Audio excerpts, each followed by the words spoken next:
Representative Perez Vega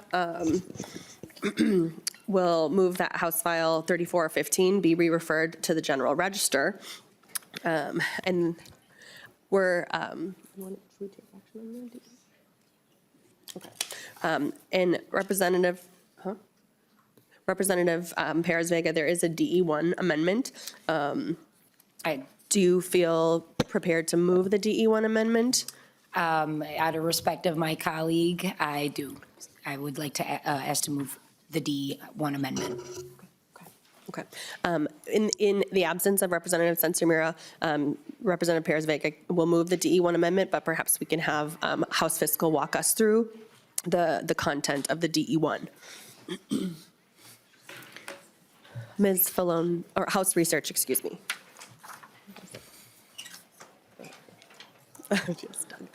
Representative Nadeau, question.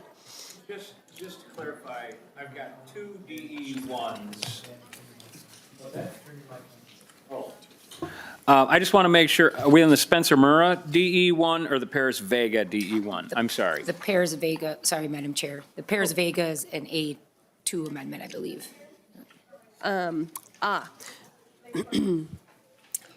Representative Perez Vega has an amendment to the DE1. That's right.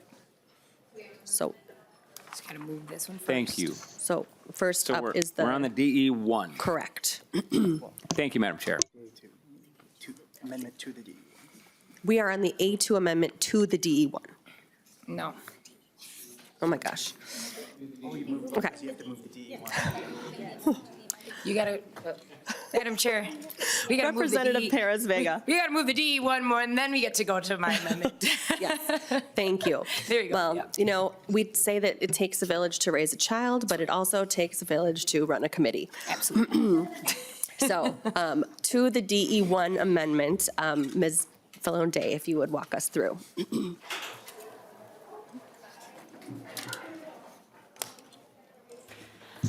Chair, members, the DE1 subdivision 1 provides definitions of a child care center and employee judicial officer that are used in the following subdivisions of the bill. Excuse me. Subdivision 2, the bill prohibits employees of child care centers from consenting to a federal, state, or local official entering a child care center for the purposes of civil immigration enforcement without a warrant signed by a judicial officer that authorizes the arrest of a particular individual. Additionally, the employee must request that the federal, state, or local official provide identification and a written statement of purpose. If the federal, state, or local official enters a child care center, the employee must immediately notify the child care license holder or authorized agent. And the last paragraph, paragraph C on page 2, explicitly does not prohibit entry by a state, federal, or local official administering a state or federally supported child care program. Thank you. Representative Sensimura, House Research just walked us through the DE1 amendment. Yeah. Do you have anything else that you'd like to add when it comes to the DE1? Okay. Right. Members, we are going to take a vote on adoption of the author's DE1 amendment to get the bill into the shape that the author would like. All those in favor? Madam Chair. Oh, Mr. Chair. Thank you, Madam Chair. Just want to speak on the DE1 briefly prior to the vote on it. So the underlying bill really was nonsensical because it put conditions on judicial warrants that were entirely unlawful. And it seems the goal is to demonstrate the difference between judicial warrants and admin warrants. That has been a cause of public debate. The DE1 resolves those issues, and it is an author's amendment. So I'd urge members to support the DE1 amendment. Thank you, Chair West. Members, all those in favor of the DE1 author's amendment, please say aye. Aye. Aye. Any opposed? Right. The motion prevails and the DE1 amendment is adopted. Okay. All right. So Representative Sensimura, we we're prepared to start taking testimony in your absence, but if you would like to issue any opening words prior to Representative Perez Vega, we're going to move to testimony and then take the amendment toward the end, if that's all right. So Representative Sensor-Mura. Thank you, Madam Chair, Co-Chair West, and committee members. Yesterday in this committee, we started an important conversation about the real fear that has been a part of our child care centers in the last few months. And so this bill continues that conversation today. We're going to be joined by educators and parents who are going to talk to the real terror that they and their families and their children and the workers of these child care centers have felt since Operation Metro Surge started, and ICE agents have been circling child care centers, waiting outside for workers, making it so that people cannot get the child care that they need safely. We talk so much in this committee about all the barriers to childcare, right? There are barriers around making sure that there is high quality and safety within a childcare center. There are so many barriers in opening and maintaining a childcare center. There are so many barriers in being able to pay for childcare or to be able to make a living wage at a childcare center. The last thing that we need is masked men who do not identify themselves terrorizing families outside childcare centers. And that's exactly what has happened in the last few months. This bill is simple. It would say that ICE agents or anyone conducting immigration enforcement cannot come into a child care center without a judicial warrant. Previous to the second Trump administration, there had been a federal policy that ICE agents did not go to sensitive or sacred spaces. That included hospitals, schools, and it also included child care centers. Because previous to this administration, we had some baseline, I think, sense of shared understanding that the places where our youngest learners go have to be safe. They have to be safe from this kind of immigration enforcement, especially the kind of lawless enforcement that we have seen in the Twin Cities in the last couple months. Yesterday during the bill hearing that we had, I wrote down a quote from Representative Hudson. He said, "If you want to bring a bill for life-altering consequences for people that would terrorize daycare centers, I'm all for it." So Representative Hudson was interested in bringing bills around consequences for people that would terrorize daycare centers. This is not that bill. This bill simply says, don't come to a daycare center and terrorize. Let's be proactive about this. Let's say that these are not places for immigration enforcement. These are places for safety and learning. Thank you. Thank you, Representative Sensor-Mura. Members, we are seeking the laminated copy of the conduct rules of the committee room that I would like to read before we begin, but we don't have a copy. We have an electronic copy, very good. It's typically here sitting on the desk, and it's, so we have a lot of testifiers in the room today. Some may be new to the Capitol space, but want to make sure that we are all on the same page when it comes to conduct here in the room. We have Sergeant-at-Arms staff who are wearing gold, yellow ties. They will be present in House committee hearings, and each hearing will be ticketed. They will provide overflow options when the room is filled, conduct behavioral analysis of individuals entering and leaving the rooms, and address, or if necessary, refer any accommodation requests. Access behind the committee testifiers and representative table will also be limited. We have this. Okay. The committee chair, will maintain control of these proceedings and will establish the following expectations. Signs and placards are not permitted in the hearing room. Verbal outbursts, shouting, or disruptive behavior will not be tolerated. Applause or other audible demonstrations are not allowed. For safety reasons, standing or sitting in walkways and aisles or standing or obstructing at your chair is prohibited. If you require any accommodation, please speak with our Sergeant-at-Arms staff. Troopers and House security personnel are present to ensure everyone's safety. Those providing testimony will be given specific time limits, which must be strictly observed. And if you've received an entrance ticket, please retain it, as it may be required for re-entry if you leave the hearing room. Failure to comply with these guidelines may result in the removal from the hearing room. Our goal is to conduct these proceedings efficiently while ensuring everyone the opportunity to observe and participate appropriately. Thank you for your cooperation and participation in our legislative process. So today, testifiers, we have a 2-minute time frame, and we will be having a timer go off. And if you are not finished with your testimony, then I will gently remind you to wrap up your testimony at that time. First on the list, we have Pastor Sergio Mazuka, followed by Pastor Miriam Samuelson Roberts. You can approach the testifiers table. Okay. Pastor Miriam is unable to join us, so Pastor Sergio will be followed by Alexandra Fitzsimmons, if you'd like to approach the testifiers table. And Pastor, when you are set, you may introduce yourself for the record and proceed with your testimony. Thank you. My name is Sergio Amezcua. I'm a pastor in Minneapolis. So first of all, I want to thank you, Madam Chair, and the members of the committee for listening to us during these times. So I'm a leader with Unidos Minnesota, and I serve as a pastor in DHA Church in Minneapolis, and I'm also the director of DHH Operations, which we support thousands of families across the Twin Cities each week. So thank you for the opportunity to testify in support of the bill HF 3415. In a word, we see every day the families try when children feel safe in places that mean to care for them. Child care centers that seek to protect, educate, and nurture children. They should be spaces where kids can learn and grow without fear and disruption. HF 3415 helps reinforce that. This bill does not interfere with lawful federal enforcement.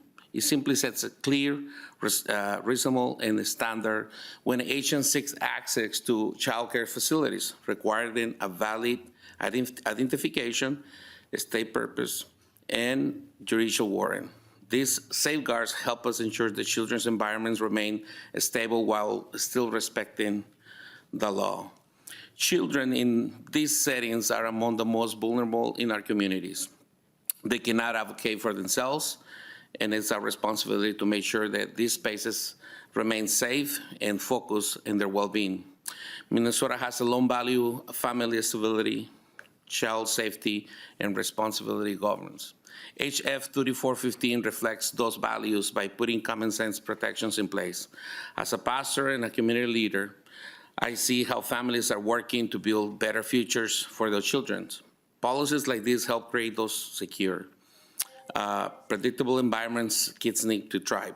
So I respectfully urge you to support the bill HF 3415.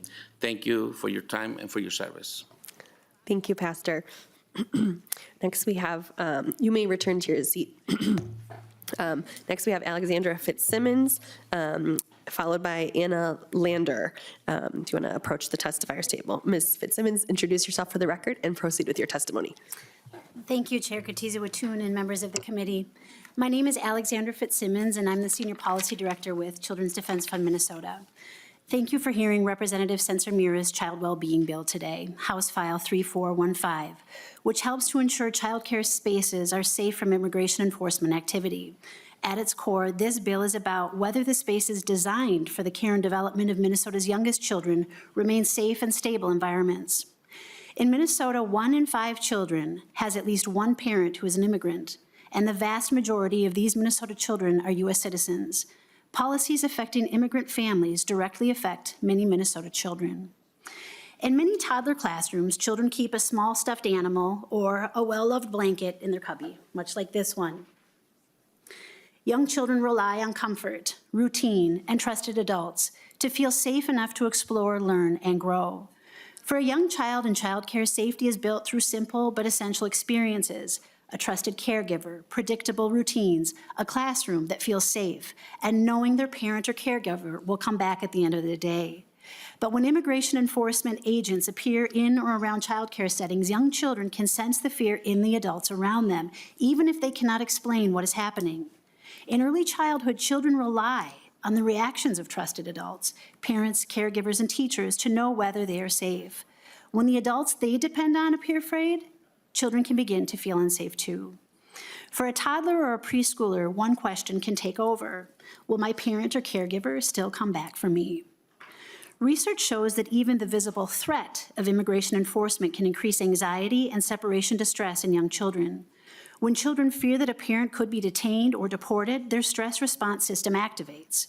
In early childhood, when the brain is rapidly developing, repeated or intense stress can disrupt emotional regulation, sleep, and readiness to learn.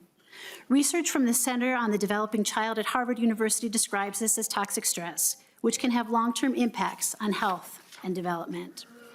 In January, Children's Defense Fund Minnesota filed an amicus brief in the ICE Surge matter, State v. Nome, on behalf of Minnesota children, highlighting the developmental risks when enforcement actions destabilize spaces where young children should feel safest. Ms. Fitzsimmons, if you could just wrap up.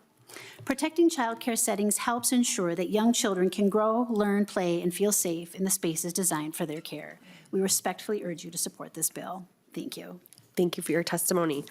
Next, we have Anna Lander, who will be followed by Alexandria Schroeder, who is a parent that has to leave early to pick up kids, so we're jumping ahead in the agenda a bit. Ms. Lander, please introduce yourself for the record and proceed with your testimony. Thank you. My name is Anna Lander, Madam and Mr. Chair of the Children, Families, Finance, and Policy Committee. My name is Anna Lander. I'm a lifelong Minneapolis resident, here as the parent of a child who attends a Spanish immersion daycare in the heart of South Minneapolis. I'm also a trained observer of federal immigration activity, all of which compels me to come here today and testify in support of this bill and ask you to please pass this bill. On January 7th at 8:30 a.m., unbeknownst to me at the time, only an hour before ICE agents murdered Renee Good, I dropped my daughter off in her pre-K classroom and noticed that our daycare center director was in the room, visibly upset and crying. Through tears, she explained that a staff member from the Spanish immersion daycare just 1 block from ours had been taken, presumably by ICE agents, from her place of work. I say presumably because the agents carried no identification, did not show a warrant, and ripped the staff member from her car and hauled her away, all in front of parents dropping off their young children at daycare. Infants. For the past 41 days, including today, right now, when our 3:30 p.m. shift starts, community members, parents, family, and friends have taken time away from their jobs, their home lives, their families to stand outside in frigid Minneapolis weather from 6 to 9 a.m. and 3:30 p.m. to 6 p.m. daily to ensure that our center staff, teachers, parents, and children get in and out of our center doors safely. We wear these safety vests and our whistles, ready to serve and protect our community when it feels like no one else will. My daughter's teachers stopped coming to work, too afraid to leave her home, in fear of what happened at our sister school would happen to her. My daughter adores her pre-K teacher, and the emotional toll it took on her not to have her favorite adult greeting her every morning with a smile and a hug was heartbreaking. My daughter has stopped wanting to go to school. She cries every morning in the car, asking when her teacher will come back to her. She wants to know where she went, why she left, and if she's ever coming back. As a parent, I completely support ensuring that all staff employed by our child care centers are safe, loving, caring adults who abide by and uphold the law. The passing of this bill does not take away the power to ensure those protections stay in place. This bill simply demands those in positions of power do not abuse their authority and asks them to comply with simple rules that we expect from every other law enforcement agency to uphold. Identifying the agency they work for, sharing their work identification, producing legal warrants, and upholding public safety. The mantra of our school patrol group for the past 41 days has been, "We keep us safe." I ask you all humbly, please step in and do your part to keep us safe too. Thank you. Thank you. Next, we have Alexandria Schroeder, who will be followed by Dylan Miracle. Please introduce yourself for the record and proceed with your testimony. Good afternoon. My name is Alex Schroeder. I'm a St. Paul girl who lives in Minneapolis. I'm a lawyer, a wife, and a mom at Casa de Corazon, a Spanish immersion daycare. On January 11th, one of my children's teachers, Kati, and her husband were taken by ICE. We found out because another parent went to pick up Kati for work, trying to keep her safe so she wouldn't have to take the bus and risk being stopped by ICE agents. That parent called her. He knocked on her door. There was no answer. A few hours later, we learned what had happened. Since then, Kati and her husband have been transferred between facilities in Minnesota, Texas, Louisiana, and New Mexico. She is still in detention. Kati is not the worst of the worst. She's not a criminal. She has legal work authorization and passed a background check to care for our children. She is a trusted and loving teacher. Kati knows that my 4-year-old daughter needs her back rubbed in order to fall asleep at nap time, and that my 1-year-old son jumps up and starts dancing whenever he hears music. She was part of our children's daily lives, and she was taken from us. Since then, parents, including my husband, have taken turns standing outside of our daycare to help protect our teachers and our children. Recently, I overheard my 4-year-old daughter during a pretend phone call. Her phone was a banana. She said, "Hi, my daddy's not here. He's standing outside our school because some people want to scare the teachers." That's not something a 4-year-old should have to carry. This bill would not prevent a federal agent with a valid judicial warrant from doing their job. What it would do if passed is protect children from witnessing armed enforcement actions in their classrooms or on the playground. It would ensure due process. It would give child care providers clear standards, and it would keep immigration enforcement agents away from spaces where babies are stacking blocks and pre-K students are practicing their ABCs. Passing this bill would protect the basic stability that families like mine rely on every single day. Thank you. Thank you for sharing your story. Next, we have Dylan Miracle, who will be followed by Katie Brown. You can introduce yourself for the record and proceed with your testimony. Thank you, Madam Chair. I'm Dylan Miracle. I am a parent of a 4-year-old who attends a South Minneapolis Spanish immersion daycare, and I am speaking in support of HF 3415. A couple of minutes is not enough to reflect on the totality of the disruption that ICE has brought to our community, so I would like to focus on specifically how dangerous proximity to ICE agents are for our children. Why, as a parent, I fear for our children and their caregivers, and why it is critical to limit their access to daycares. The roads around our daycares are always a source of anxiety for parents, but ICE has shown a complete disregard for traffic laws. They are speeding in large SUVs down local streets. They are causing frequent wrecks. Additionally, ICE has shown no hesitation to spray people with mace, fill blocks with tear gas, and fire flashbangs, all of which can seriously injure or kill a child. They left kids in a car after taking the parents when it was 14 degrees out. They hold children hostage to get to their parents and caregivers. I watched agents ram a car in front of my house. Men in masks pulled a guy that works at the burger joint down the street out of his car. They stuffed him into an unmarked SUV and sped off down Lake Street. They left a dented car, and that's it. And they clearly do not care if they hurt people. They believe that they have absolute immunity. They threaten people that watch them. They murder people that oppose them in the streets. I have done observation shifts and seen these agents drive slowly past our center. Imagine knowing antisocial, violent agents were watching the building that your child was in. My 4-year-old son asked me, "Dada, why they are taking people?" And that is not a question that a 4-year-old should be asking. I'm honored to have such brave and selfless neighbors, but we need help. I hope you will stand with us. Thank you. Thank you for your testimony, Mr. Miracle. Next, we have Katie Brown, who will be followed by Maria Snyder. Feel free to introduce yourself for the record and proceed. Good afternoon, Madam Chair and Mr. Chair and members of the committee.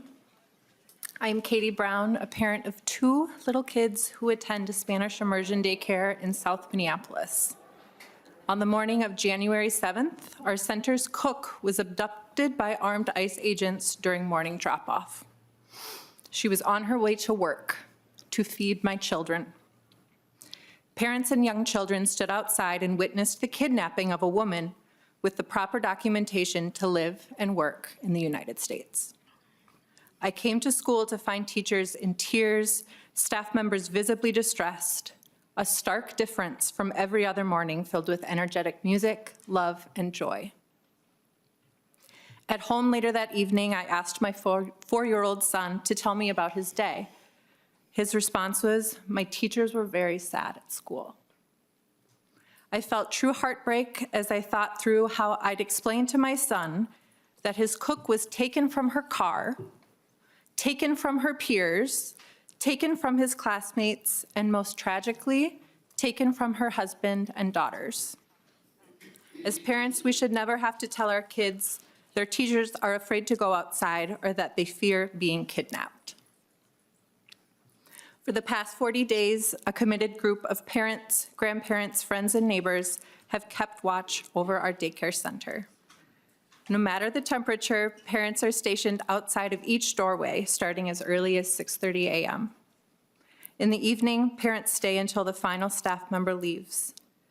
We spend our mornings and evenings driving teachers to and from work. We're stretched beyond our means to care for our own children while protecting the people who care for our kids each day. We've sacrificed our family time, and now we need your help. Members of the committee, I am asking you to make decisions that reflect the belief that every caregiver and educator deserves to live free from fear. I am asking you to fund and prioritize policies that expand safety, not restrict it. There's no reason ICE should be allowed on daycare and school property. Please join us in keeping our caregivers safe. Please pass this bill. Thank you. Thank you for sharing your story, Ms. Brown. Next, we have Maria Snyder, who will be followed by John Beeler. Introduce yourself for the record and proceed with your testimony. I'm Maria Snyder. I'm the director of Rainbow Child Development Center in St. Paul, and I'm the vice president of the Minnesota Child Care Association. During Operation Metro Surge, every day when I was driving to work, I would grip the steering wheel, and I would try not to get distracted by all the pings on my phone, because every notification and phone call felt like a jump scare.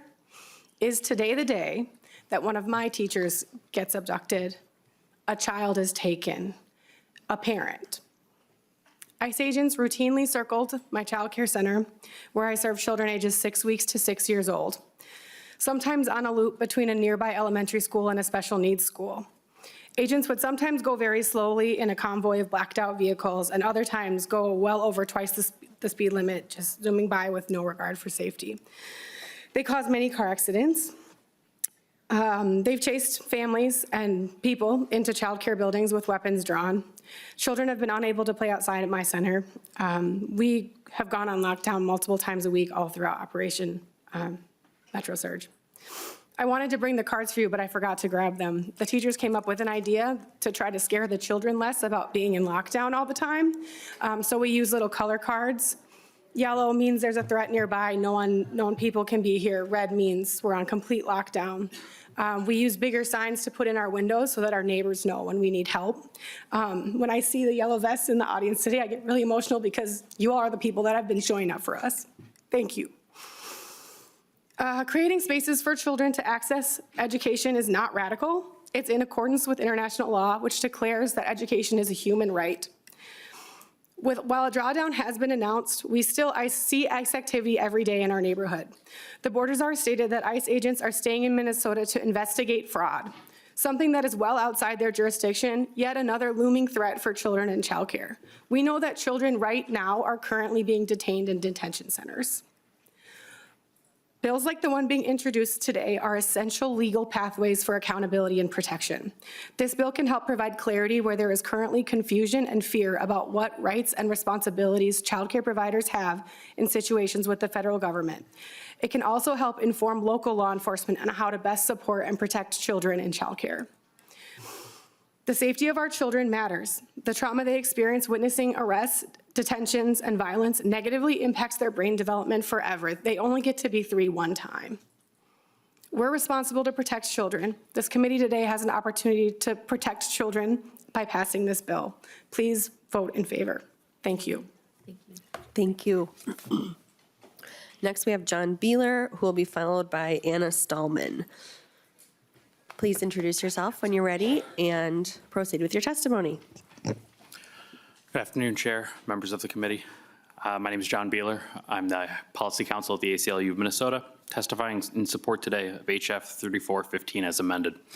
The bill returns us to a policy that was in place for roughly 20 years, prohibiting immigration enforcement at sensitive locations, including venues where families and their children are present, like preschools and daycares. There are three means of entry into a private property for law enforcement.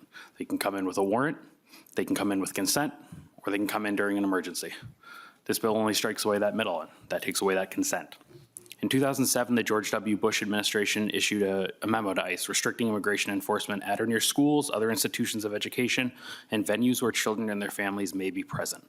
As prior DHS officials noted, DHS can accomplish its enforcement mission without denying or limiting individuals access to needed medical care, children access to their schools, the displaced access to food and shelter, people of faith access to their place of worship, and more. We have seen the disastrous results of the policy change here in Minnesota once that policy was rescinded by President Trump. Daycares, we have seen that policy change on daycares and staff as their children and families are carrying undue stress and disappearing. Operation Metro Surge has put these daycare workers at risk simply on the basis of their race and ethnicity. Providers are losing staff to the ICE raids because immigrant staffers are either being arrested or choosing to stay home. Families and their providers, the providers that they are serving are also in hiding, not taking their children to school or daycare to avoid ICE. Bills protecting these sensitive locations have existed in other states for nearly a decade. When a similar bill was challenged in California, the court upheld most of the regulations from the state. Citing Supreme Court precedent, the Ninth Circuit said a state does not discriminate against federal government and those with whom it deals unless it treats someone better than it treats them. The California law in that case did not treat the federal government worse than anyone else, and it did not regulate federal operations at all. That's what this bill does. This bill does not regulate federal, state, or local law enforcement differently. It says that if anyone is engaged in civil immigration operations, they need a judicial warrant to enter a daycare facility. Our child care workers, our families deserve the safety and security of knowing that these facilities are safe from warrantless raids. We ask this committee to support HF 3415. Thank you. Thank you, Mr. Beeler. We have Anna Stallman, followed by Dr. Nicole Smarillo. If you could introduce yourself for the record and proceed with your testimony. Madam Chair, Mr. Chair, members of the committee. My name is Anna Stallman. I am a mother, and I am asking you to protect my child by passing HF 3415. My 2-year-old son goes to a Spanish immersion daycare in South Minneapolis. It is his second home. The people there are not just staff, they are family. And on January 7th, our family was torn apart. That morning, a beloved staff member, a woman, a mother, here legally with an active asylum case, was abducted right in front of babies and toddlers and their parents who were arriving for what was supposed to be a day of learning and love. I want you to sit with that image. Little ones excited to start their day, hands held by parents who stood in horror as masked agents in tactical gear with guns aggressively pulled a staff member out of her car and hauled her off in unmarked vehicles. And here is what makes this even more wrong. They showed no identification and they had no warrant for her. She is here legally with an active asylum case, and they took her anyway. What happened to her was not just terrifying, it was unlawful. Nothing has been the same since. That safe, joyful place was violated in an instant. But what happened next is also something I want you to know. We showed up for each other because no one else was going to protect us. Because protections like HF 3415 haven't been codified into state law. Parents organized overnight, we held our community together with our bare hands. For 8 weeks, I have been a lead observer for our school patrol. I have showed up in this vest with this whistle Monday through Friday. I have told other parents where they are stationed, let them know what to be on the lookout for, and I have relayed ICE sightings through a rapid response chat to the observers at our school and our neighboring daycare center. And in those 8 weeks, I have personally watched confirmed ICE vehicles drive by, circle our building, photograph and film us as we stand guard outside a daycare center. I am a mother standing outside my toddler's daycare to protect him from the federal government committing more unlawful acts. That sentence should horrify you because it horrifies me. The law should be protecting our children's safe haven, not a group of parents who are supposed to be at work. So please pass this bill. HF 3415 doesn't create a new right, it enforces one that we already have. It codifies into Minnesota law that a valid judicial warrant is required before any federal agent can enter a childcare facility. Minnesota has the power to protect its children. I am asking you to use it. Thank you. Thank you for testifying today. You could introduce yourself when you're ready and proceed. You'll be followed by Mary Nicolai. Thank you, Madam Chair and members. I am Dr. Nicole Smarillo, and I'm the Director of Data, Research, and Policy at Think Small. I'm here today to express Think Small's strong support for House File 3415. House File 3415 aligns directly with Think Small's mission to advance quality early care and education of children in their crucial early years by ensuring child care centers remain safe, stable, and trusted environments for children and families. Members, I will be talking a little bit about some data you'll find on this infographic on page 2 of your packet. Think Small recently conducted a survey of childcare programs across the 7-county metro area to better understand the impact of recent federal immigration enforcement activities. From December 2025 to February 2026, 27% of programs who responded in the metro reported experiencing increases in child absences. 35% saw declining enrollments, 27% had to close unexpectedly for at least one day, with many stating that these impacts were directly related to immigration, customs, and enforcement activity. We also heard childcare providers tell us children have been absent because some parents don't want to drop off or pick up alone, or, quote, we have students who are not attending and staff who do not feel safe. Not only do these disruptions threaten the sustainability of an already strained childcare system, but they also interfere with children's community of care, which we know is foundational to early learning and healthy development. Families must feel confident that childcare centers are safe spaces for their children, and providers must be able to focus on nurturing those young children. HF 3415 provides the clarity and protection that both families and providers need and safeguards children's emotional well-being and sense of security. We know that children need a stability of care. We urge you to support HF 3415, and thank you for your leadership on this issue and for your commitment to supporting young children, their families, and the early childhood workforce. Thank you. Thank you for your testimony.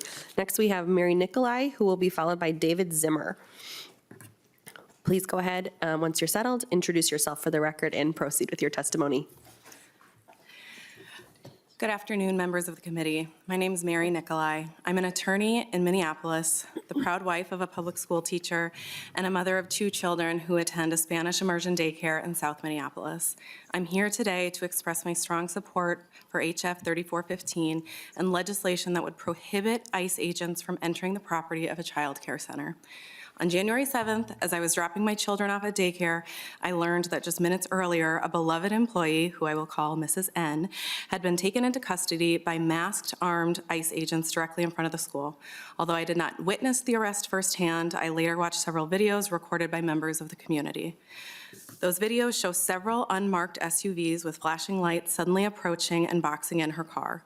Multiple armed men wearing masks and vests labeled police approached Mrs. N and demanded identification. Mrs. N does not speak English, and ironically, the very agency that detained her, the Department of Homeland Security, had previously approved her employment authorization to work in the U.S., which remains valid for another 4 years. Officers placed her in handcuffs, put her in the back of a vehicle, and drove away. This entire encounter took place directly in front of the daycare center and in front of witnesses that included her colleagues, parents dropping off their children, and young daycare students. When I entered the daycare facility that morning, the atmosphere was somber and fearful. Teachers were crying and calling their loved ones. The people I trust each day to care for my children, the people responsible for keeping them safe, had just watched their colleague and friend handcuffed, placed in an unmarked vehicle, and taken to an unknown location. The days that followed were extraordinarily stressful for our community. I volunteered to represent Mrs. N on a pro bono basis as the immigration attorneys in the Twin Cities had been and continue to be overwhelmed by an unprecedented surge in federal immigration enforcement. In the 41 hours following her arrest, Mrs. N was transferred between 3 different facilities, 2 in Minnesota and finally a horrendous detention center in Texas. I filed a habeas corpus petition. After substantial briefing and 23 days in custody, it was granted. The court stated it was disturbed by the facts of this case and specifically noted that her arrest, as children and their parents dropping them off at daycare looked on, was unlawful. 24 days after her unlawful arrest, she was released. 24 days without her husband, without her children, without being able to work to support her family. And it was 24 days that our community was missing a vital member of its staff, and 24 days that children who witnessed her arrest were left wondering whether she was safe and whether their school was safe. Child care centers should be places where families feel secure leaving their children each morning. They should be places where staff feel safe and able to care for the children. No child should witness an armed immigration arrest outside their school. Legislation like this is critical to ensuring that child care centers remain places of safety, stability, and trust for Minnesota's families. For these reasons, I strongly urge your support for this legislation and welcome any questions. Thank you. Thank you for sharing your story. Next, Mr. Zimmer is not joining us at this point in time. Next, we will have Audrey McCann, followed by Joey Dobson. Once you're settled at the testifier's table, you can go ahead and introduce yourself for the record and proceed with your testimony. Hi, my name is Audrey McCann of South Minneapolis, where I am a legal observer at schools and daycares. I'm also a director of Children and Family Ministries in Northfield, and I'm here to speak in support of HF 3415. This proposed bill simply puts protections in place that used to exist at the federal level before Inauguration Day in 2025. It essentially calls for a return to previous DHS policy regarding protected areas. Among these protected areas were the same child care facilities this bill addresses. Children already show signs of trauma in response to Operation Metro Surge and the continued presence of federal agents in Minnesota. Children at church approach me with concerns about ICE, completely out of the blue, a sign that it is always in the back of their minds. Parents report an uptick in tantrums from small children who are unable to express or even process their fear and anxiety. A neighbor's concerned toddler begged their mother for a whistle by miming blowing one because they were too young to even know the word. On January 7th, hours before Renee Good was killed, a parent reached out to neighbors to keep watch at their child's Spanish immersion daycare center. Only an hour prior, a teacher had been taken by agents while children were present. Volunteers, including myself, committed to keeping watch every day thereafter, and as I give this testimony, there are volunteers keeping watch now. Community members, including brave toddlers, should not viscerally feel the duty to provide protection for child care centers. The responsibility for their protection falls on our elected leaders.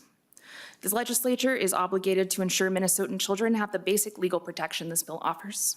Thank you for taking seriously the committee's role as public servants. Thank you for your time today. Next, we have Joey Dobson, who will be followed by John Fanning.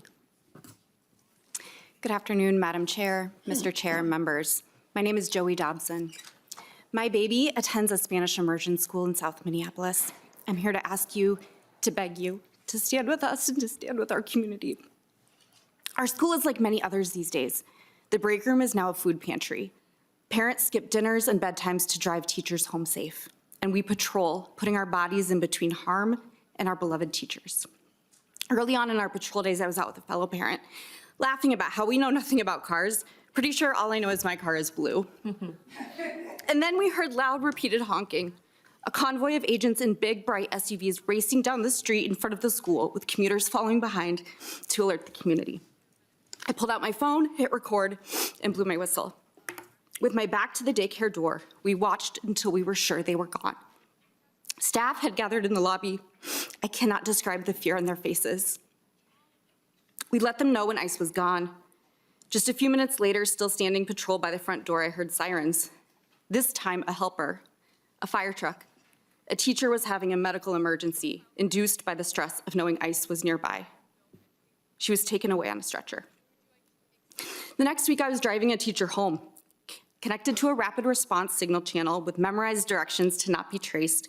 We pulled up to her street. "Sige," she said. "Don't stop." So I drove. There was a truck outside our house, the same kind that had taken her neighbor the day before. We drove until it was safe for her to walk through her own front door. And then it happened. A staff person from our school was abducted along with family members. So we keep standing outside in the cold, in the rain, as agitators drive by and yell obscenities, as plainclothes officers take our pictures. Last week, I asked my baby's teacher if they still want us out there patrolling. "Oh, yes, please," she said. "We love your children, but it's so hard these days to have to smile, and sing, and laugh with them, with all the fear we are holding. Knowing you are outside makes it all a little easier. Our schools are places of love and learning, toddler giggles, and so many snotty noses. But the last few months, the people who hold our babies have also held trauma and fear. Please use the power you have to protect our beloved community. Please support this bill." Thank you for sharing your testimony. Finally, we have John Fanning. You can approach the table and introduce yourself and proceed with your testimony. Hello, co-chairs and members of the committee. I am John Fanning, Director of Education Partnerships Coalition of Minnesota, EPC, speaking in support of House File 3415. EPC is a bipartisan coalition of 9 cradle-to-career partnerships across Minnesota. Our collective impact model engages more than 600 partner organizations that are supporting more than 300,000 young Minnesotans and their families. EPC communities are in greater Minnesota, as well as metro and urban parts of our great state, and we take our bipartisan stance very seriously, coming together across communities red and purple and blue in support of young Minnesotans and families who, of course, deserve nothing less than our bipartisan support. You've heard in other testimony that sensitive locations designations were afforded to daycares for decades before last year. You've heard in other testimony the consequences of the revocation of that designation that is every bit as predictable as it is tragic. What I hope my testimony can add today is to help you see the geographic, cultural, social, and political diversity across our state that is in support of this bill. As EPC, we come from Minneapolis and St. Paul. We also come from the West Metro, rooted mostly in Hopkins and St. Louis Park. We come from Rochester and Olmsted County. We come from Red Wing and Goodhue County. We come from St. Cloud and Stearns County, Northfield, Faribault and Rice County, and Austin and Mower County. Our work is locally decided and community-driven. When I am here before you today, I am here because each of our EPC leaders got the approval of their boards of directors, their leadership tables, their community action networks, and their partners to have me here in support of this bill. This bill is critical to the safety of our young people and our families and the people who care for them. Thank you. Please support this bill. Thank you for your testimony on behalf of your partners, Mr. Fanning. All right. Members, that concludes public testimony. We have an amendment to the DE, which is the A2 amendment. Representative Perez-Vega, would you like to speak to the A2? Yes, thank you, Madam Chair. Let me scoot down closer to this microphone. This A2 amendment is in regards to changing the terms for child care center to also be inclusive to child care facility, which would include family child care providers and child care centers that are in places of worship. And I would like to move forward with that definition in this A2 amendment. Thank you, Representative Perez Vega. Representative Sensimiro, would you like to speak to the Thank A2? you. Thank you, Representative Perez Vega, and thank you for bringing this important announcement. We know that the people that open up their homes or their places of worship to our kids also deserve the same level of safety, and so I would encourage a yes vote on this amendment. Thank you. Co-Chair West. So with this expanded definition, would that mean that people are unable to consent to someone coming into their home if they were a family child care provider? Representative Perez Vega. During the hours of work hours, yes. Chair West. Thank you, Madam Chair and Representative Perez Vega. Right now, a family already has the ability to, under the Fourth Amendment, I'm sure we're going to see a lot of suits to that effect, to deny access based on a administrative warrant, not taking away their ability to consent to access of a federal immigration agent, like to their own homes, private property, seems like an overstretch. Because as the ACLU attorney mentioned, this strikes the consent of the property owner / and in this case, the homeowner. And that seems like an unfortunate expansion that's well beyond what is, well, I mean, I don't know, that just seems crazy that you can't consent from your own home. So this amendment, I would urge members not to support. Representative Perez Vega. Thank you, Madam Chair, Mr. Chair. It seems quite of a bit of stretch to actually not put value into all the testimony that we've heard today. And as a proud member of this committee, as a proud mother who has to be waking up tonight, not to, in the middle of the night, for my daughter to have nightmares because this is the realities that we have in our communities. And I think back to my childcare, which was in-home childcare by my grandmother, may she rest in peace.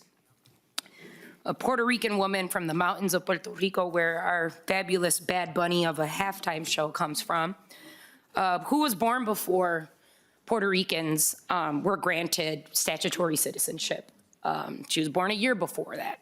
And I think about how when she applauded to being able to vote for president because she moved to Minnesota, where I was born, and able to take care of children for the entirety of as she could in her home, and also influence the childcare providers that are in my district, like Sandra Rosario in a Child Fun and Play childcare center that is one of the constituents that fears for the safety of our children. Not just within our district and the community of West Side, a proud immigrant community known as the Ellis Island of Minnesota in the late 1800s. Calling it a stretch. I think calling a stretch that federal agents get to wear masks and run into these facilities without even showing a judicial warrant should be held account as to how we are growing a future for Minnesota children, for Minnesota parents, grandparents, childcare providers, the trauma that has come into this. And I know my job here is to listen to my constituents and work for them. And I work for them on both sides of the aisle. And when I can get folks who aren't looking at politicizing their children and their workforce, but asking us to come together to protect wherever their child care is why I'm asking and urging members to vote yes. Thank you. Any further discussion to the, Representative Nadeau. Thank you, Madam Chair, and thank you, I always forget to turn that on. I talk loud enough. And thank you. I'm a no vote on this amendment, but I wanted to explain why, because I think you're going in the right direction that I think some of us want to go. I'm probably going to be a no vote on the underlying bill, and I'm going to explain it all at once. And I'm going to make a motion at some point, Madam Chair, to table this, because I think there are people that want this to happen, but there's some significant concerns, and I'll address the A2 first. You know, by extending this into homes, into private places, you know, already, you know, ICE, any law enforcement agency needs consent to enter non-public areas without a judicial warrant. So it adds some complexity to this, and then there's people like me that say, wait a second, what about hospitals? What about group homes? And so I'll just do it all now, and then I won't talk again. But I think that we need to look at, you know, according to the Supremacy Clause, and it was also doubled down in Arizona versus United States in 2025 when Arizona tried to take over immigration action from the federal government. They were struck down. We can't do this. No matter what we want, we can't. But what came out of that was states can set neutral property access rules, and then they can designate certain areas as non-public restricted areas. And I think if we go that path and list those things, I think we can get there and not feel like we're violating the Supremacy Clause, because that's where I feel like I am today. And with that, I'm going to vote no on the A2, and at the appropriate time, I'm going to ask to table this bill, Madam Chair. Thank you, Representative Doe. Representative Perez-Vega. Thank you, Madam Chair. Once again, I urge a yes vote for the future of the behavioral health of our children, for the workforce environment, for our child care providers, and the safety of the net for what is a child care facility, whether it is in a public or private space. Gracias. Representative Censor-Mira, any last I words? just want to say that Representative Nadeau, if you want to bring a bill that is keeping ICE out of all sensitive spaces, hospitals, group homes, schools, childcare centers, I would certainly sign on. I think there are probably some other colleagues. I would love to be number 2 on that bill, so thank you for bringing that up. All right, members, we are going to move to a vote on the A2 amendment. All those in favor, please say aye. Aye. Any opposed? No. All right, the motion fails, and the A2 amendment is not adopted, as we require a majority of members of the committee, which would be 8 votes to pass. All right, so to the bill as amended, members, we will open it up for discussion. Nelson? Representative Nelson. Thank you, Chair Katiza-Watun, and thank you for this bill. And I want to thank the testifiers. I think in so many ways, you know, it's several of us on this side here are rural, and we haven't seen the same. It's been a different reality than you have lived, and I want to acknowledge that, and it is very different. And at the same time, we have disruptions in our community too, and we have seen that, and it's, you know, so much of what has happened in the last 6 weeks, or you know, maybe a little bit over that, has not been what we have known to be for Americans. This is not the America that, you know, we grew up in, or I did, and probably many of you, and so it's been difficult to see that. And you know, I've seen it on the news, where many of you have seen it firsthand. Your children have seen it, and I'm sorry for that. That's something that, you know, I don't know what as a child to see that, and the memories that will take. I don't. That's something we can't take lightly, and I feel for them. And as I look at this bill, I do have a question on it, as the DE, the line 1.16, is talking about an employee of a child care center must not consent to federal officials coming in and unless there's a warrant or whatever.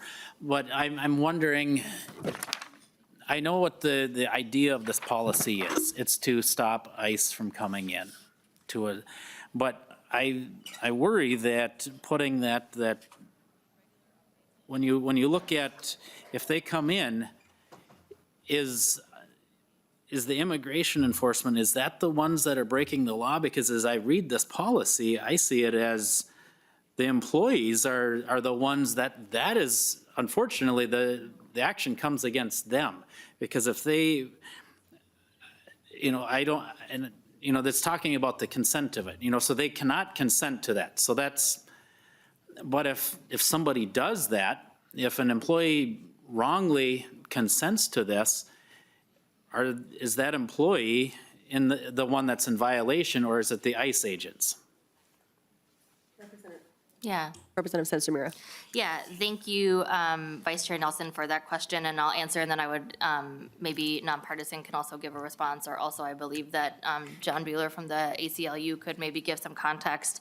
I think about what I have heard from childcare centers, schools, hospitals, all of these sensitive spaces, is that they want really clear guidance from us about what they should do. And they want to be able to stand behind Minnesota law by saying, do not come in here unless you have a judicial warrant. So I think part of this is trying to give that clarity about where Minnesota stands on this, so that the workers or the childcare owners can state that law and, not let someone in without a judicial warrant. But I will turn it over to my testifier. Mr. Beeler. Thank you, Chair. Representative Nelson. As we've mentioned many times across many committees, the Supremacy Clause does prevent us from regulating federal agents directly. What we can do here is we can tell our state employees, or we can tell employees that work in regulated industries like daycare, what they can and cannot do. And so, yes, this does place the regulations on the daycares and the daycare employees, and tells them that they do not have the authority to consent to civil immigration enforcement on their facilities. Vice Chair Nelson, follow up. Thank you, Chair Katiza-Watunen. And so maybe if you could follow up, as I understood your answer, if that it really ends up putting the burden on the employee of the center then, instead of, and so there's no enforcement action on, penalties or anything like that in here, but is the policy of what you're trying to do is to make sure that they're not entering a child care. But is this policy inadvertently putting the pressure on the daycare or on the child care center? I'm concerned that it's going in the wrong, that the policy ends up going in the wrong direction of because it's putting on the burden on the wrong individual, if I'm reading this correctly. And maybe I'm misunderstanding it, so I don't know if you want to try again, or if nonpartisan wants to, or where this is, but. Mr. Beeler. Thank you, Chair. Representative Nelson. John Beeler. Thank you, Chair. Representative Nelson. We don't necessarily see it as a burden. I see it as clarity for the daycare facilities and their workers, that they need to say, do you have a warrant? That it gives them that clarity for when these masked agents come to their door to say, do you have a warrant? You are allowed access for the areas of our facility that are listed on the warrant, and access to the people listed on the warrant. Representative Sensor-Mira. Yeah, thank you, Madam Chair. And just to kind of give further response, Vice Chair Nelson, we did hear support of this bill from childcare owners today, from childcare organizations. I think they are asking for this clarity. They are asking for this guidance. And I think certainly I wish that this was still federal policy, and so we didn't have to do this at the state level. There's a reason why we don't have this in our state statute. It's because we didn't need it. And so any advocacy that any of us can do, I would love it if the Children and Families Committee would write a letter to the federal government asking them to go back to the policy that we all agreed on for decades. I think that would be a good use of this committee's time and power. Mr. Beeler. And thank you, that did remind me, Chair. It applies to both federal officers, state and local officers, and what we've seen here in Minnesota is an ongoing expansion of these local federal partnerships in immigration and civil immigration enforcement. So we do have the right under this to restrict civil and local law enforcement from doing that. We don't have the right, as we've talked about, to restrict federal law enforcement, but it does place additional burdens on some. Vice Chair Nelson. And thank you for that, Chair Katiza-Watun. And I'm looking at this, and I thank you for your answer, but I'm still unclear if an employee allows it, because I know we've heard from childcare providers that they want clarification, and I understand that, and I appreciate that. I'm still not understanding this. If they were to consent, they are the ones breaking the law. Is that correct? Representative Senzamira. Yes. Okay. Vice Chair Nelson. And so I want to be clear that if the child care facility is the one that, if they were to consent, I know it gives some clarity, but it also, I think it unfortunately puts them in a bad situation too. If there was an employee that misunderstood the warrant or whatever, they could be allowing somebody in that is on the incorrect warrant or whatever, assuming they're doing the right thing, but inadvertently end up breaking the law doing this. And so I understand what this is trying to do, but I think unfortunately it ends up putting the burden on the care facility instead of really clarifying what the facilities can do. And Representative Senzamira, you may have done this by design when you didn't include any sort of enforcement mechanism, so that, even if an employee were to inadvertently allow somebody in or consent to entry, but I think what Vice Chair Nelson might be asking is what happens then? Yes, thank you, Chair Katiza-Watun. So as I understand it, then they could be opening themselves up for civil litigation.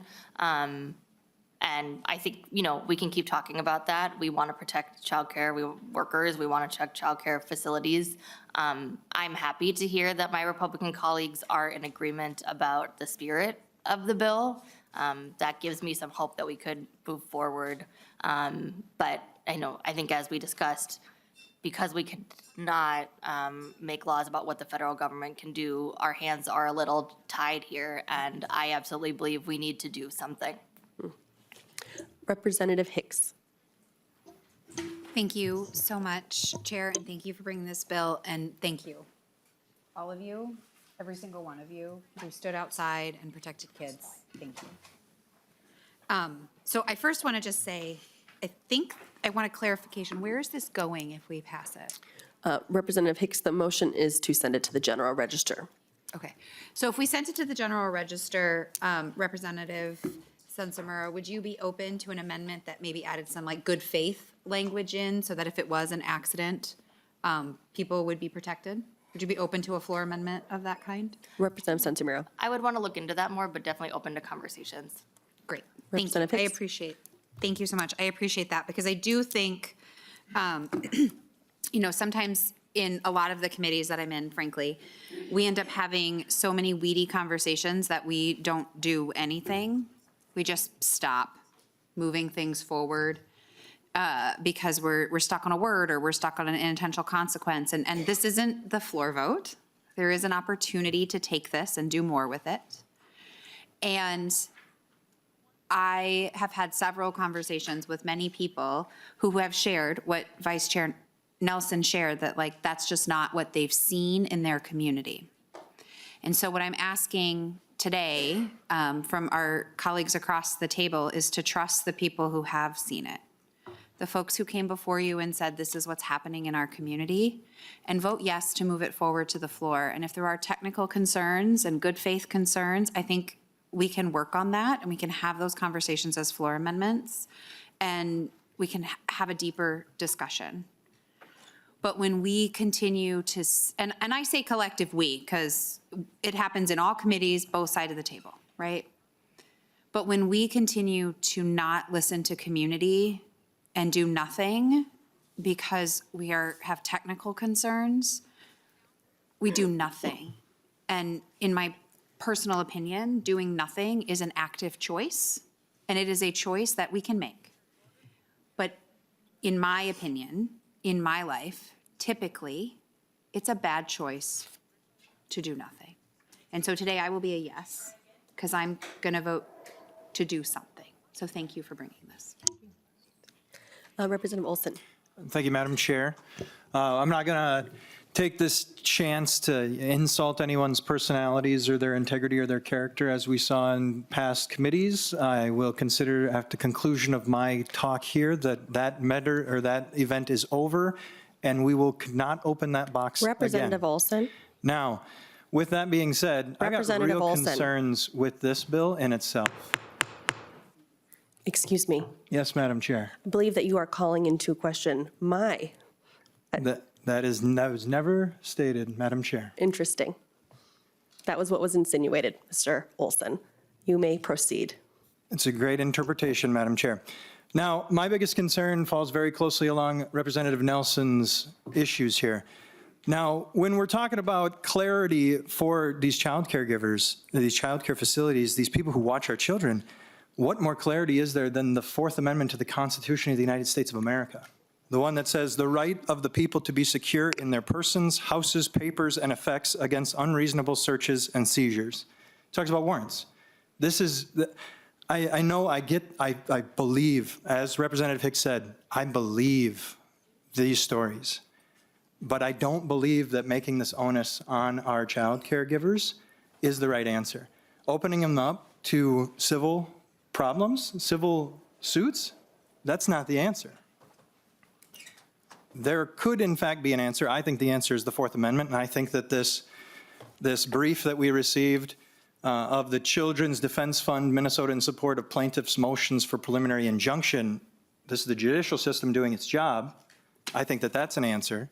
But I am very concerned about the concept of putting the onus on these individuals, asking these child care givers, these people who watch our children, to stand like Gandalf in the gap and say, you shall not pass. That's concerning to me. They already know that that's their right. That is their right as an American, that the Fourth Amendment spells it out. The Fourth Amendment does not provide them the opportunity to have civil litigation against them. The Fourth Amendment will not cause them to lose their property, will not cause them to lose their livelihoods. That is the biggest concern that we should have here. And work is done in committee. Work is not done on the floor. Many individuals in this area will say that the floor is where the theater happens and the work happens in committee. This shall not leave committee without being fixed. Thank you, Madam Chair. Representative Hansen. Thank you, Chair. In early January, a man dressed in a suit, much like Representative Olson's, approached a daycare center in my community. He piggybacked into the center on another parent who looked at him and how he was dressed and assumed he was a father. Also similarly there to maybe pick up his child like she was. The man walked into the daycare and he grabbed a worker and he took her out like a woman's worst nightmare come true, kicking and screaming in broad daylight. And when people tried to stop him, he said, I'm ICE, I'm ICE, I'm ICE. I have the right to do this. She is a citizen. So I wish the Fourth Amendment worked. I really wish the Constitution worked. And I really wish we could count on it. It's actually just devastating and a travesty to see this. You know, daycares around my community, and I'm in the suburbs, right? And I want to remind folks of that. Like, I think we hear a lot of folks about ICE in the cities, and suburbanites are kind of have a habit of maybe saying, well, that happened to them and not us, and it kind of us is and them's the one state that we are. But I am in the burbs, and we were one of the most targeted suburbs in the entire state of Minnesota. And it started on December 8th, and it hasn't stopped. We've had upwards of, some days, 200 incidents logged a day. Other days, obviously fewer. But you know, the observers ran on 12 to 18-hour shifts, 7 days a week, to keep an eye on our neighbors. And we have a thriving immigrant community. And so not only at the daycares, did the Fourth Amendment not work, but I think I shared the story before in another committee that, a man pulled up to get groceries at the local mercado, and ICE approached his car, again, plain clothes, no suit, no identifying anything, and smashed his window and took him while he had 2 little ones at home and was grieving the loss of his wife who had just passed away. He had all the valid, right documentation. He was doing everything right. Another time, a 6-year-old boy was getting off the bus. His dad was waiting for him, just literally catty corner from my neighborhood, and he went to run to his dad, and ICE grabbed him, again, plain clothes. They grabbed him, and this little boy looked around, and there was moms, is what he saw, but strangers. Nobody knew who he was. We called the police, and the police refused to help us find where this child was supposed to go, which is a problem in and of itself, which we are addressing. But, this little boy was with strangers for 4 hours before somebody drove by that we knew, and she says, oh, I know who his family is, right? So I think there's a lot of things to say that, our children are absolutely being affected by this, and they're absolutely going through a lot. And I wish that the Constitution protected my children the way that it protected my childhood. I wish that was something I could say. I have friends and neighbors and constituents who fled civil wars, people who fought in the secret war who came here, people who fought in wars that we don't talk about, from genocides we don't talk about, that came here, that have faced things I could never imagine, and most people in this room could probably never imagine. And so when I saw them having to face off with this again in my community, it was awful. And I think the hardest part was at the child care centers. And watching people stand alongside, even knowing that they were at risk of being taken, it was worth it to protect their children from ending up in a family detention center in Texas, which is terrifying. Madam Chair, I would like a roll call on this vote, please. Roll call being requested. There will be a roll call. Thank you. So thank you for doing this. And I agree that maybe there's other better ways we can do it. I think that's the beauty of being a policymaker, is that we get to come across the aisle, put our heads together, and figure out a way that we use our humanity together to do the right thing. I would like to do that with anybody who's willing. If you need to hear stories that, you're soft to the stories of those in the suburbs, feel free to ask. I have hundreds that I could share with you from what I witnessed. And I'm realizing as I've been talking about this and as we've been talking about in the legislature that, the trauma is real even for me. I kind of have a blacked out memory from the last couple of months. Feeling the sobs of women just crying against my chest because their husbands were taken. I can't unfeel that. One woman cried on my shoulder and it was cold outside and my shirt was wet. I walked out and the wind hit it and it was freezing. And on my shoulder, I cannot unfeel that. Children screaming, calling me as their parents were being taken, begging for help. If you've never heard a child who was screaming for their life, it's something I wake up in cold sweats to this moment. And I bet a lot of people in this room are experiencing that too, or are helping somebody who is. So thank you for doing this. This is hard work. And I think it takes the heart of real Minnesotans, real people, rooted in who we are as a community to do this work. So I hope that the words here were not hollow, and I hope we can really find some solutions and some things we can do so no one has to face this again. Thank you. Thank you, Vice Chair Hansen. Next. He's going to go last. She's going to go. Representative Perez-Vega, did you have closing comments? Thank you. It's Representative Sencer-Murrah for bringing this, and I'm proud to co-author. We've been moms to little ones. Gosh, I'm going almost on 7 years since we were fellows at Wilder together, and I just am baffled to think that this is the realities of our consistent conversations of how are we raising our children in a world like this. And we've heard that from everyone, and I just want to thank you all. I've seen y'all on the front lines. What a privilege, Representative Nelson, that you have, that this isn't your reality every day. I look forward to working on legislation so that this isn't the Minnesota that our kids say has gone a sinkhole. I want everyone to connect that we're not here expressing our pains to be ignored. You're hearing the echoes of trauma. I worked at a child care center on Nicollet Avenue in 2011 came in as a volunteer. And to think that that is on 18th and Nicollet, and you think about where my father's nurse at the VA was murdered in broad daylight off of East Street, which is now called Elm Street to an extent to our communities. What a privilege it is, Representative, that you have, that this isn't what you've witnessed, what your children have witnessed. Violence.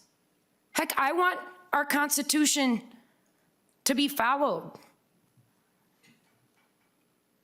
But what happens when the Constitution isn't being followed for the most vulnerable people in our state, in our country, which is our children? So I urge folks to find morality and humanity right now. And this committee is one of the most important committees in the sectors of policy because we care about the well-being of our future, from our littlest to our age wellness. Nothing's right with ignoring the realities of all those who gave testimony and who are not here, who are scared to give their testimony right now. Please vote yes. Chair West. Thank you, Madam Chair. I'm just going to quick condense everything I'm going to say. So what we've seen is it seems like this bill doesn't provide clarity because it appears that the perception is it's going to stop federal immigration in some way. And striking the ability to consent doesn't do that. Like, it does not hinder ICE in any way. So we could pass this bill, but it would make literally no difference. We shouldn't be focused on things like that. We should be focused on helping all Minnesotans, whether it's affording daycare or making it more safe or helping our foster system. That's what this committee is for. This is a political issue that needs to be dealt with at the federal level because we are fundamentally incapable of dealing with it. So I'd urge members not to support the bill. The question I have really quick is, so you mentioned so it's a civil recourse. So say the property owner consents, they have an employee who opposed and reports them. Do they call the police and the police can then intervene because it's a violation of the law? And then how do they prove, I'm assuming civil case, they need to prove damages? Or how would that work, the second part of that, if this were to be law? Representative Mr. Beeler, very briefly. Thank you, Chair Katiz-Otun, Co-Chair West. I am unfamiliar. I'd have to kick it to House Research on this because I don't know what violations of this chapter lead to. I don't believe there are criminal charges, so no, I don't believe police involvement would be there. But I do not know if there is a default civil cause of action for violation of this chapter. Chair West, is it okay if we follow up with this offline? That's fine. Thank you. Representative Sensimura, I'm going to give you last words on the bill. Thank you, Madam Chair, Co-Chair West, and members of the committee. You know, it's hard because, and I think you can feel from the passion and the energy in this room, like our community really does feel like with the consent of your party, like a war was sent to our community. And it feels strange now to have to sit here in committee and try to write laws that say, hey, next time you do a war on our community, please be a little less bad. Please, can we all just agree that next time don't come after the kids? I don't want to do that. I don't think this is the strongest law. I want to have a different federal government. But in the meantime, I have to use the tools that I have here to stand up for my community. So I'll just say I'm thinking as we end today about two words. One of them is precarious. And I think about that word because I think all the time in this committee, we hear that our childcare system is precarious. It is about to topple over. It is about to break. Our childcare workers are about to break because we ask them to do too much with too few wages. Our childcare owners are about to break because they are asked to do attendance and billing and figure out how many diapers they need. And now we're also asking them to do patrol and to think about on their way to work whether or not their employees are going to get picked up. I think about how precarious it is to be a parent of young kids, and it is already so hard. And you're so tired all the time, and childcare is so expensive.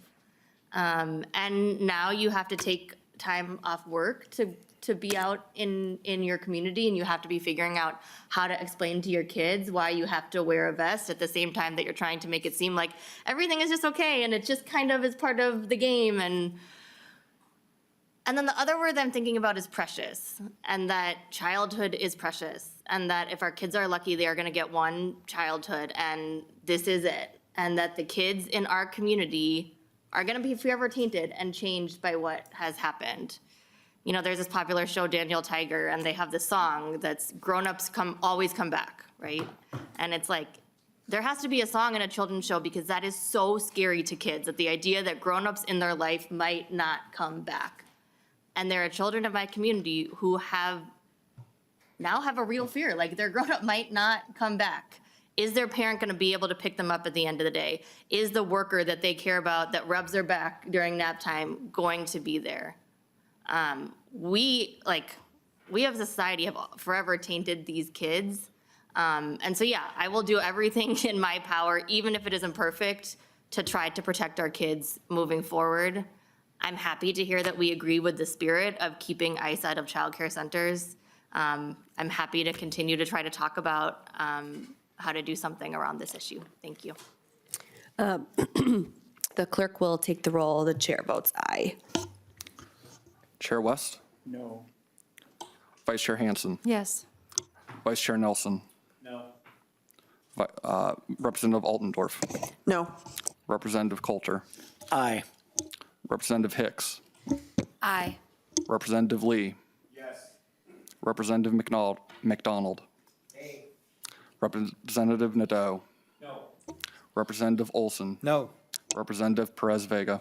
C, yes. Representative Censor-Mira? Yes. Representative Zalesnikar? Sorry. With a vote of 7 ayes and 6 noes, the bill does not pass. Representative Censor-Mira, still in the jurisdiction of this committee.